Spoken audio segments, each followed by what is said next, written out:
Figured I'd show you Bam Bam down there, sitting there like the king.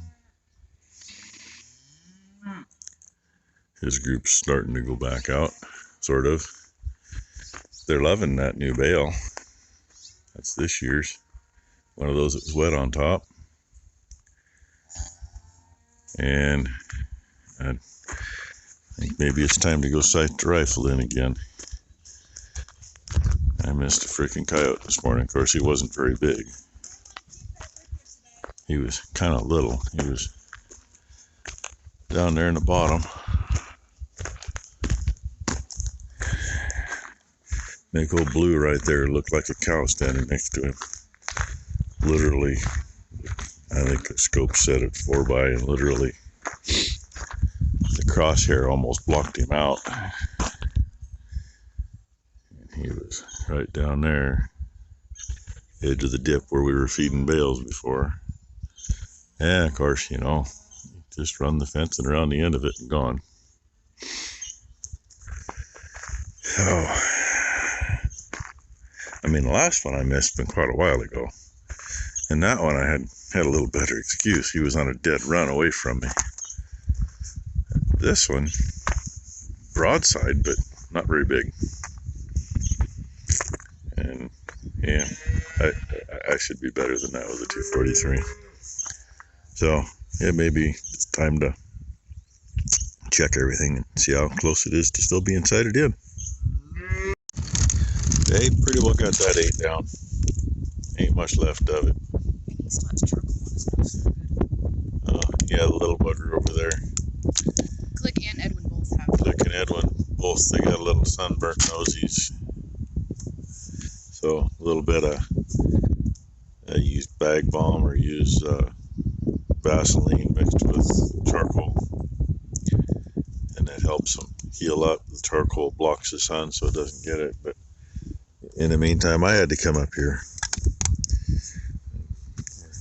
We're doing drug deals here.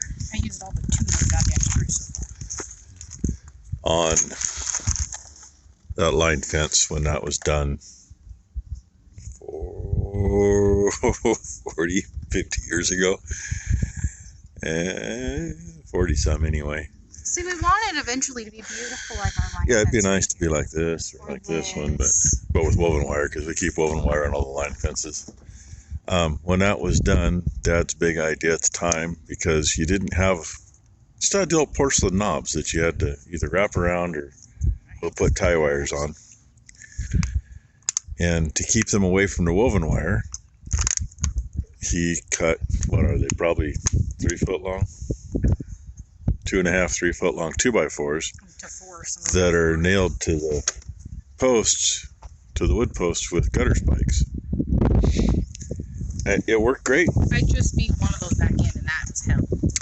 Worked really good. You know, they're still there, but over time, a couple of those gutter spikes have rusted off and broke off, whatever else. So she's using some those 3 or 3.5 inch screws and toenailing them back onto the post. A whole lot easier trying to pound them on. I mean, they were bad enough to pound them on when they were green posts. She's speaking of. I don't know what she's speaking of, but Click is laying just on the other side of that calf that's kind of grumpy. Yeah, right over there. But him and his mother ate the damn charcoal off his nose. Yeah, they tend to do that. It just means, you know, if they ain't going to get into anything, you know, they got a little charcoal in them.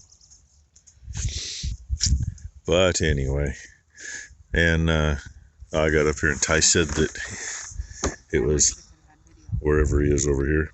Little Edwin. Becky saw him this morning. He was on the other side of the hump over here. And I'm going, I can't tell if that's a molehill or a calf. And she goes, well, I see a white face. Keep in mind, Becky can't see shit.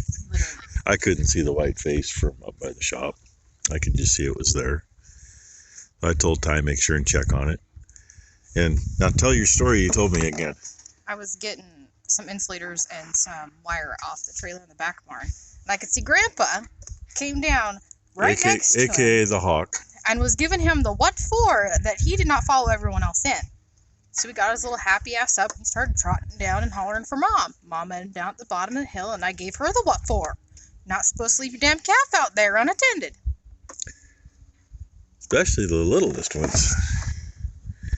You know, if they get a little bigger, they can at least fend for themselves a little bit. We can't really say Jack, though, because all the moms with Dino leave my heifer Penelope in charge of all the babies.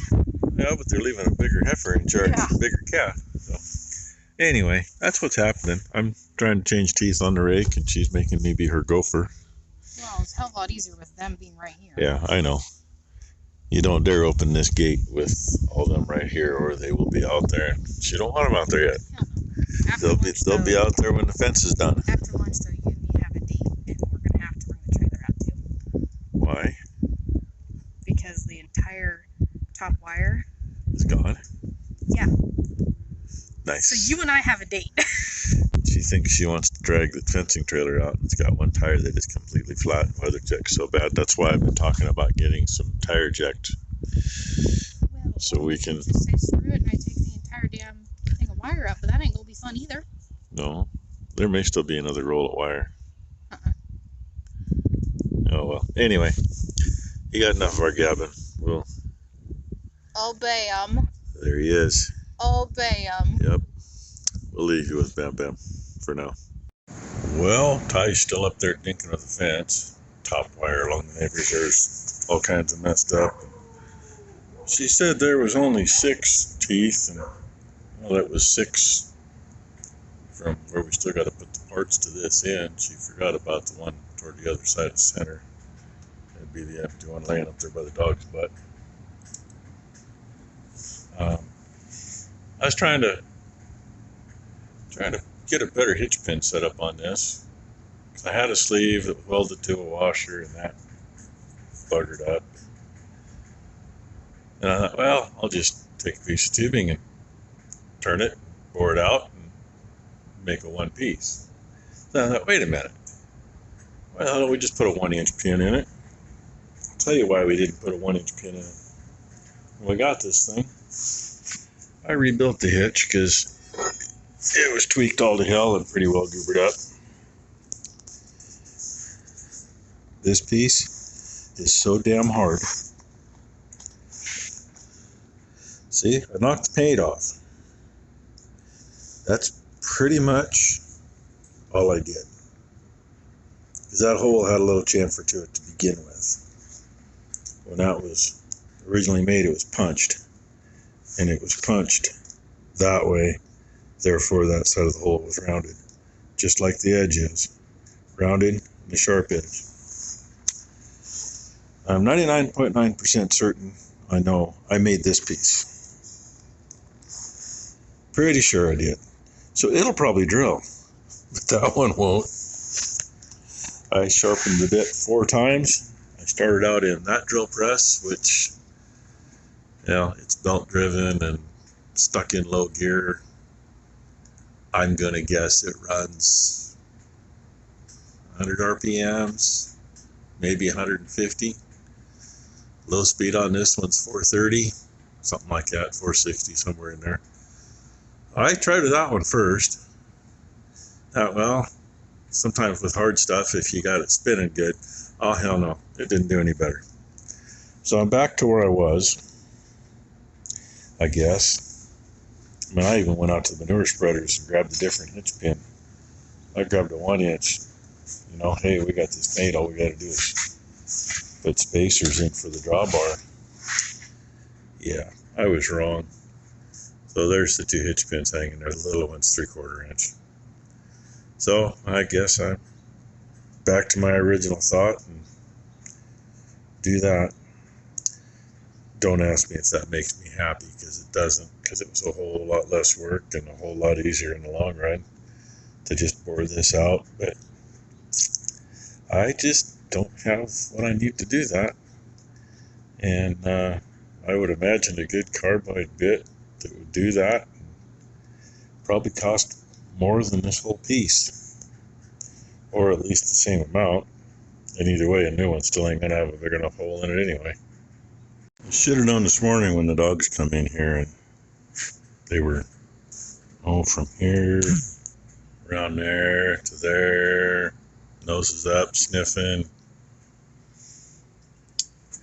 I went to lean over here because those bottom trays are all bushings, various new, used, half-made, whatever.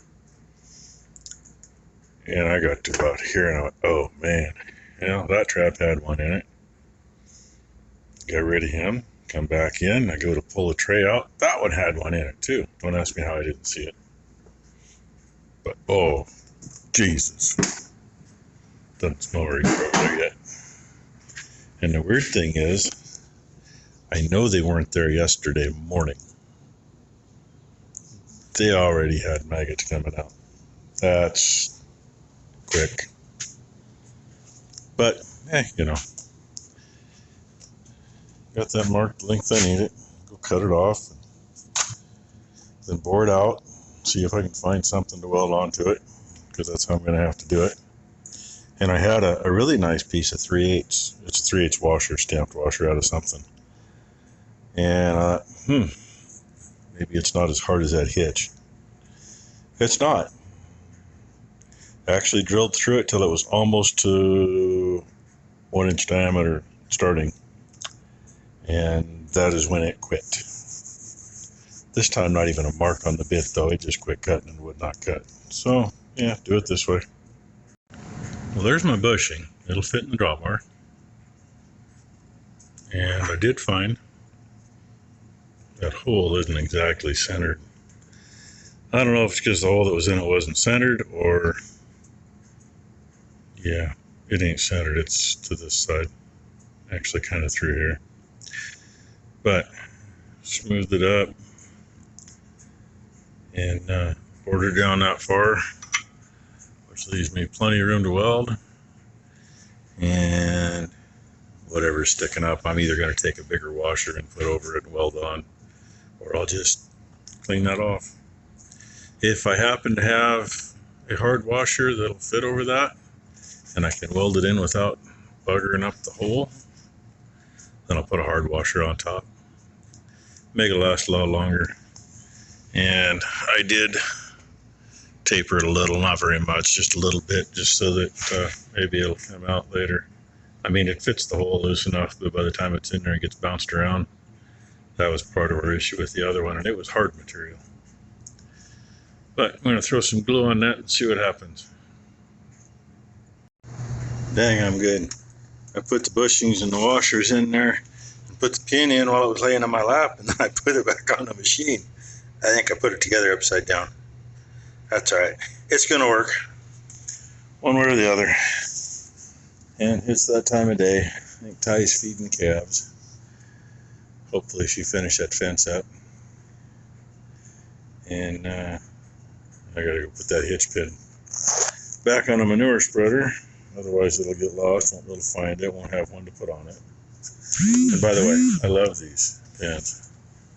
Spreaders, we used to lose the clips out of them. Didn't matter what you had. We haven't lost one of these yet, and this one's actually broken. Broke up inside. It doesn't, but it can't go beyond there, so it hasn't gone anywhere yet.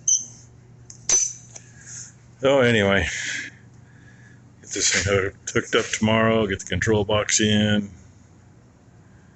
make sure the hydraulics all works as it's still better, and then wait for the rest of the parts. So we still got irrigation to work on anyway. Work on that, hopefully.